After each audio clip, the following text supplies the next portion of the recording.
So anyways, yeah, I'm like on Grant and the freeway.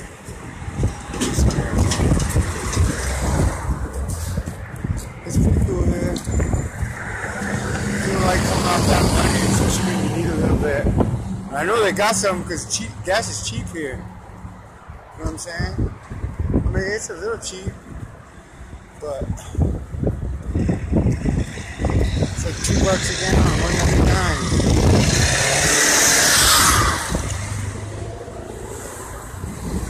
It's crazy. I met this girl from Asia. She was here on. She met people here on LonelyPlanet.com and got to travel the whole entire U.S. expense free. People picked it up on Lonely Planet. I put a thing in there for Lonely Planet. Someone wanted to know my agenda and my itinerary. Like I got it all mapped out and stuff. You know what I mean? Yeah. I like to wing it every once in a while. But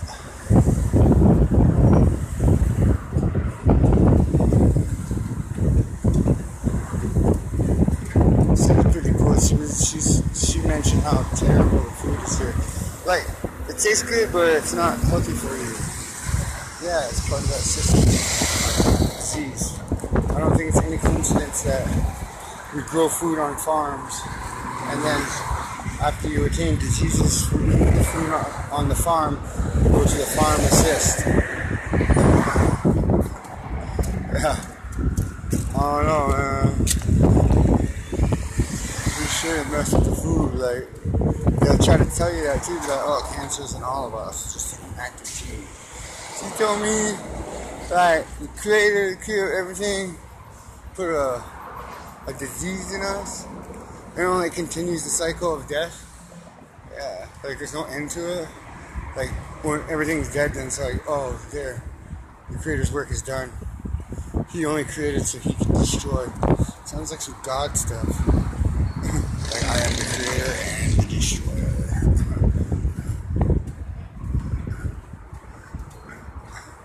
If you don't love me, you will. My name is God. Anyways. Trying to find a place to charge my phone, man. People be running up on you. Yeah, heavy duty security, man. See, the security guards almost have like the same rights as a police officer does. They can actually detain you, which is crazy. They're like handcuffs and all of that. 9mm, hollow points, laser guided missiles. I don't know. Hey, how you doing? Alright, you? Not bad. I don't think they have laser guided missiles, but they have those laser guns, dude. Yeah, I got shot by one. They shot me. Yeah, I don't know how many ounces or how many megahertz, like watts they put inside me, but it was a lot, man.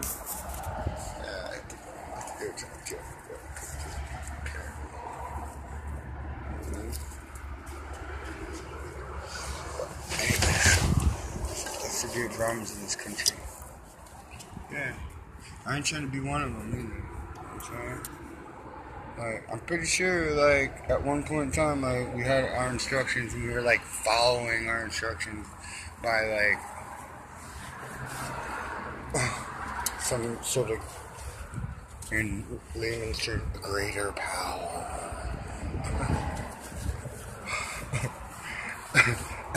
Yeah, like, I'm pretty sure, like, I'm not the smartest or the sharpest tool in the shed, but, like, I'm pretty sure, like, on Earth, we're not living life right.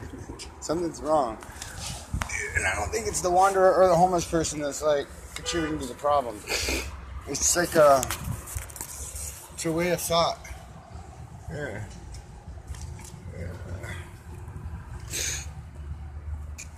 It's that be-all, one-all mentality. I can do it on my shelf. I can do it by myself. That's what it is, individual success.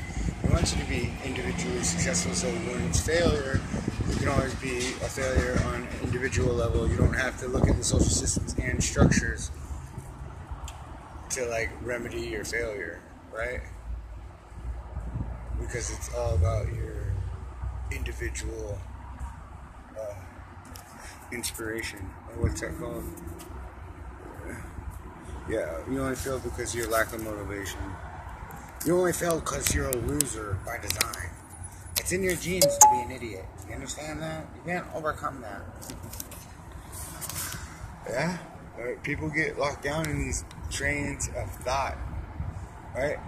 So any train of thought, like over any religion or any philosophy, like something's not right with it. You know what I mean? Like, look at the world. Like you can't go to another continent and like exterminate all people and be like, oh, that's just normal. God intended that for it to happen. Dude, like that's psychopathic thinking, dude. Like, and them psychopaths still rule the world to this day. Like nobody sees it. They're like, oh, what can I do? Probably nothing. Just keep contributing in the best way you know how. You know what I mean? Just being self-aware, like being aware of what's going on and being aware of yourself. Yeah, like that inner voice. Like the first time I heard that inner voice, that was my inner voice and not like a culmination of like all the many different things that were implanted inside my mind when I was going through this indoctrination or brainwashing process. Yeah, like it's insane. People don't even understand it. We are in the zombie apocalypse. Yeah. It's like a metaphor for someone who doesn't use their brain. You know what I mean? It's like it's always on default. Don't worry, I got the newest app. It's called the Default app. That means if I can't think of it or it doesn't register as like a third party communicating with my brain, then I default everything to some higher power.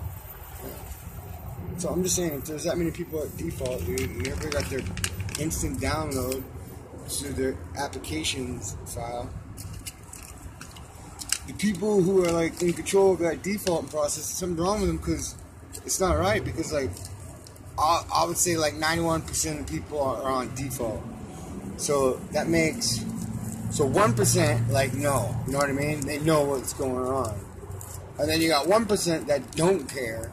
They know what's going on, but they choose to be like the 1%, which they'll never be part of the 1% no matter what. You know what I'm saying? So, and then, so that's 2%, 8%. So then you got 6% of the people that are like actually self-aware. You know what I mean? They're actually in their mind consciously aware of their own thoughts, feelings, and behaviors. Do you know what I'm saying? Yeah, it was like a full-time job coming out of it, you know what I'm saying? And as a result, like, I suffered, and my children suffered as well.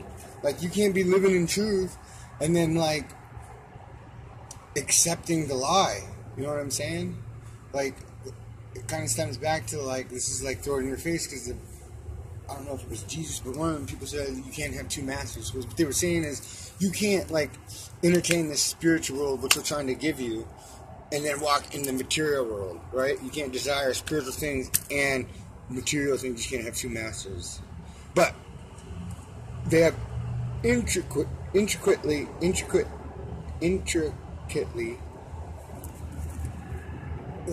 woven in a programming thing that allows you to have both masters. And then in this process of accepting and then walking away life where you have two different masters, it causes the dissonance. And now there's always a dualistic balancing, you know, either modifying a behavior or modifying a belief system, back and forth, right? So you have this inner conflict going over, and then the only way to numb this inner conflict is through apathy, right? You just don't care, or you don't want to entertain it. So like it sits there. Yeah, trauma, whatever's in that subconscious mind. Yeah. So a guy who did a lot of work in the subconscious mind was not William Wundt, but the other guy. I can't think of his name, but he was like a German. I can't think of his name right now. But he did a lot. He did it in the collective unconscious mind. Anyways, I was in a library and I came across that book. The collective unconscious mind. You know what I mean? Because this collective unconscious mind is where we will find like our primal instincts. They say our primal instinct is like sex and all that. That's not true. That's not true. Like our basic instincts would have already all been covered. Like, yeah, we didn't have to develop a fear folder, and inside that folder it becomes a basic instinct. Yeah. So it wasn't. So that was easily overcome, right? So then there was the spiritual path. Everything that was incorporated in an indigenous person's lifestyle incorporated spirit. It's pretty weird. It's crazy like that, right? So like you bring people to the next millennium like in a day or two, right? But anyways, it's kind of what we want here. I should get some fun. So just walking in front of the labor system. I'm in the system. Filling my paperwork. Just gotta show up at 4:30. So be like on 12 hours, get paid for 8 hours. Sweatshop wages.